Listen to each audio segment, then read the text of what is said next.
तालिका अध्यक्ष महोदय।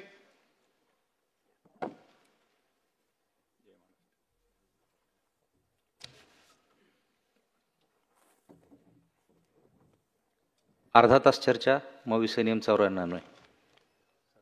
अध्यक्ष महाराज, कोसंबीरेठ तालुका पोंभुर्णा जिल्हा चंद्रपूर येथील शेतकऱ्यांना MIDC करता संपादित केलेल्या जमिनीचा मोबदला देण्याबाबत या विषयावरील विधानसभा सदस्य म्हणून मी जो तारांकित प्रश्न उपस्थित केला होता 5 मार्च 2025 रोजी, त्या संदर्भात अर्धा तास चर्चा अध्यक्ष महाराज मी उपस्थित केली आहे। खरं तर कधीतरी मी गमतीने 20 वर्षापूर्वी आमदार म्हणताना म्हणायचो की सरकारी काम 2 वर्ष थांब, काही कालावधीनंतर प्रशासनामधली जी गतिशीलता आहे ती अजून कमी झाली, ॲव्हरेज कमी झाला कामाचा, आणि मग सरकारी काम 4 वर्ष थांब। पण आज भीती वाटते की आता ॲव्हरेज हा अजून कमी झाला असावा, आता सरकारी काम आणि कमीत कमी 15 वर्ष थांब अशी अवस्था आली असावी। एक असा तालुका जो नक्षलग्रस्त, असा एक तालुका जिथं नो इंडस्ट्री, अध्यक्ष महाराज असा तालुका जो मानव विकास निर्देशांकामध्ये शेवटच्या टप्प्यातला, असा तालुका ज्यामध्ये वर्षाला एकच पीक घेतलं जातं। या तालुक्याच्या उत्थानासाठी उद्धारासाठी अध्यक्ष महाराज मी उद्योग विभाग म्हणजे विशेष करून MIDCला एकदा नव्हे या सभागृहात 3दा चर्चा उपस्थित केली। 2020 12 मार्चला चर्चा उपस्थित केली, मग प्रश्नावर उपस्थित केली अध्यक्ष महाराज, त्यानंतर अध्यक्ष महाराज आज पुन्हा मी चर्चा उपस्थित करतोय। खरं तर MIDCच्या अधिकाऱ्यांच्या संदर्भात मला कधी कधी एका गोष्टीचं आश्चर्य वाटतं की लोकप्रतिनिधींनी वन वे फक्त संवाद साधायचा, की अधिकाऱ्यांना जर काही अडचण असेल तर त्यांनी सुद्धा संबंधित लोकप्रतिनिधीशी चर्चा करताना अध्यक्ष महाराज 50 पैशाच्या मोबाईलच्या खर्चाची चिंता करायची। काटकसर राज्य सरकार करू शकते, पण इतकी काटकसर अध्यक्ष महाराज की 50 पैशाचा फोन लावून जर काही अडीअडचणी असेल तर त्या दूर करण्यामध्ये मागे राहायचं। देशाची प्रगती, देशाचा विकास, राज्याची प्रगती, राज्याचा विकास ही फक्त माननीय मुख्यमंत्री आणि माननीय पंतप्रधान मोदी यांची जबाबदारी आहे का अध्यक्ष महाराज? मग कधी कधी भारत माझा देश आहे ही प्रतिज्ञा या अधिकाऱ्यांनी म्हणजे पर्टिक्युलर ज्यांनी या विषयामध्ये दुर्लक्ष केलं यांनी घेतली की नाही अशी शंका उपस्थित व्हावी, एवढे मुद्दे अध्यक्ष महाराज मी मांडणार आहे। खरं तर आपण म्हणतो की देश से है प्यार तो हर पल ये कहना चाहिए, सिलसिला ये बाद मेरे यूं ही चलना चाहिए, मैं रहूं या ना रहूं भारतीय रहना चाहिए। खरं तर अध्यक्ष महाराज मला सांगा, एक चांगली MIDC तिथं करण्यासाठी मी पहिलं पत्र अध्यक्ष महाराज कधी दिलं तुम्हाला आश्चर्य वाटेल, 2009 मध्ये मी माननीय मंत्री महोदयांना सर्व कागद देतो। अध्यक्ष महाराज मी लहानपणी आईच्या कडून एक गोष्ट ऐकली होती, चिवताई चिवताई दार उघड, पण अधिकारी ती कथा आत्मसात करतात की दार उघडतच नाही। अध्यक्ष महाराज मी तुम्हाला मंत्री महोदय पत्र देतो, तुम्ही तुमच्या बैठकीत मांडा, आणि तुमचं आडनावच नाही काय, नाही न ऐकणारा नाहीक, ठीक आहे? त्यामुळे तुम्ही नाही ऐकायचं नाही, ते काही सांगतील आपण नाही ऐकायचं। अध्यक्ष महाराज मी खरं एक पहिलं पत्र 2009 ला दिलं अध्यक्ष महाराज। 20 मार्च 2010 प्रादेशिक अधिकाऱ्यांनी पत्र दिलं की या संदर्भामध्ये MIDCच्या स्थापनेसाठी प्रस्ताव सादर करा। बरं, माझी एक सवय होती जी आत्ता तुटली, मी इतका मागे लागायचो अध्यक्ष महाराज, पण आता कमी झाली, पुन्हा मग ती जुनी सवय आत्मसात करावी लागेल। मग दुसरं पत्र 23 जुलै 2010 याच्यामध्ये महाव्यवस्थापक भूसंपादन जागेचा प्रस्ताव प्रादेशिक अधिकारी नागपूर यांच्याकडून प्राप्त होताच कार्यवाही केली जाईल। मग तिसरं 29 जुलै, हे माझी पत्र नाही तिकडून आले, माझी तर खूप पत्र आहे, 29 जुलै 2010 हे माननीय दर्डासाहेब होते त्यांचं पत्र आहे। त्यांनी सांगितलं की एक ना हरकत प्रमाणपत्र आम्हाला घ्यायचं आहे, तेवढं घेऊ आणि MIDC करू। मग 16 ऑगस्ट 2010चं पत्र की मौजा कोसंबीर रीठ या संदर्भामध्ये 7/12 व गाव नकाशाची प्रत आपल्याकडे सादर करा, चिवताई दार उघड। मग अध्यक्ष महाराज 21/8/2010 21 ऑगस्ट 2010 एक बैठक मी शेवटी या ठिकाणी लावली, जशी बैठक मंत्री महोदयांना विनंती करणार आहे, फक्त मंत्री महोदयांची बैठक फ्रुटफुल होईल मग. पण त्या बैठकीमध्ये पुन्हा 31 मार्च 2010ची बैठक होती. इतिवृत्त ऑगस्टमध्ये आलं. म्हणजे आपण गती आपल्या प्रशासनाची, मी सरकारला कोणी दोष देणार नाही, मार्च मध्ये काय बैठकीचं इतिवृत्त हे मी आपल्याला देतो रेकॉर्डमध्ये जे आहे, हे 21/8/2010 31 मार्च 2010 झालं का बैठकीचं. मग इतिवृत्त ते यायला 5 महिने. आणि त्याच्यामध्ये पुन्हा सांगितलं की पोंभुर्णा येथे 200 हेक्टर औद्योगिक क्षेत्राऐवजी किमान 500 हेक्टरचा विचार व्हावा. म्हणजे 200ची तर केलीच नाही, पण एखादा माणूस गेला की नाश्ता करा, नाही तुम्ही पंचपक्वान्याचं जेवण घेऊन जा, हेही नाही तेही नाही, असं अध्यक्ष मनात झालं.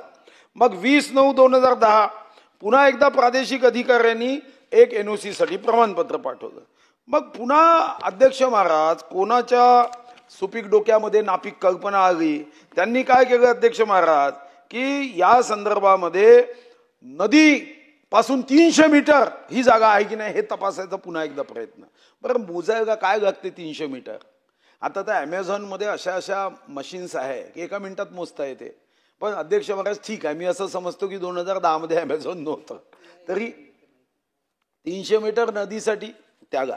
मग शेवटी मी त्रासून मग नंतर नारायण राणे साहेबांना 2011 मध्ये, तेव्हा ते उद्योग मंत्री होते, त्यांना पत्र पाठवायला सुरू केली. मग 1 2 3 4 5 6 7 8 9 10 पत्र गेल्यावर त्यांचा 11व्यांदा मला निरोप आला की तुम्ही पत्र पाठवू नका, मी हे काम करतो.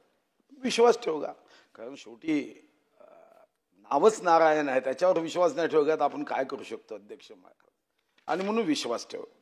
मग काही झालं नाही. मग पुन्हा सुरू केलं. मग मी कपास सूचना मांडली अध्यक्ष महाराज. कपास सूचना 214 20 जुलै 2012.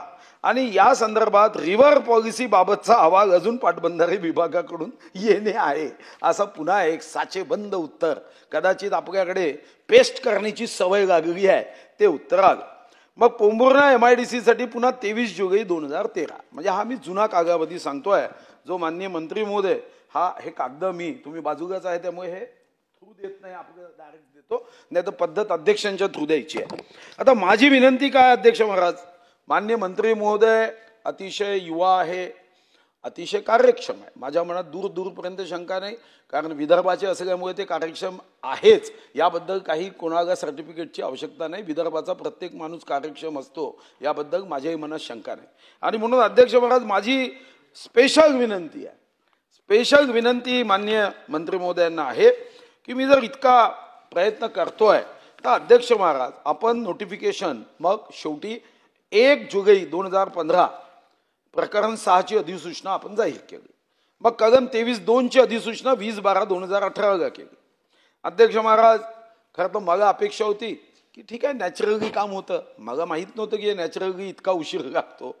कारण तर मग या MIDCचे हे कोण अधिकारी एकदा तपासलं पाहिजे. नसती निपटारा कायदा केल्यावरही त्या नसती निपटारा कायद्याची धज्जिया उडवणारा किंवा याच्यावर काही स्पेशल उद्योग विभागाने स्कॉलरशिपसाठी खर्च करून यांचा अभ्यास कसा करता येईल तौगनिक, की काम न करता मग याच्यावर काही PhD करता येईल का, हे अध्यक्ष महाराज पाहिलं पाहिजे. आता शेवटी त्रासून शेतकरी माझ्याकडे आले. मग मी पत्र दिलं की कमीत कमी तुम्ही देत नाही तर भीक नको, पण आवर ना, नाही तर डिनोटिफाय तरी करा. लोकांना 15 वर्ष, म्हणजे प्रभू रामाचा 14 वर्ष वनवास मी समजून घेतला, पण तो रावणाचा काळ होता. हा कोणाचा आहे? हा तर श्रीराम भक्ताचा आहे. इथं 15 वर्षाचा वनवास कसा होऊ शकतो अध्यक्ष महाराज? आणि म्हणून माझ्या स्पेसिफिक मंत्री महोदय 4 मागण्या आहे. आपण एक कार्यक्षम मंत्रीच नाही, आपल्याला एक मोठा हिमालया एवढ्या मोठ्या परिवाराचा वारसा आहे.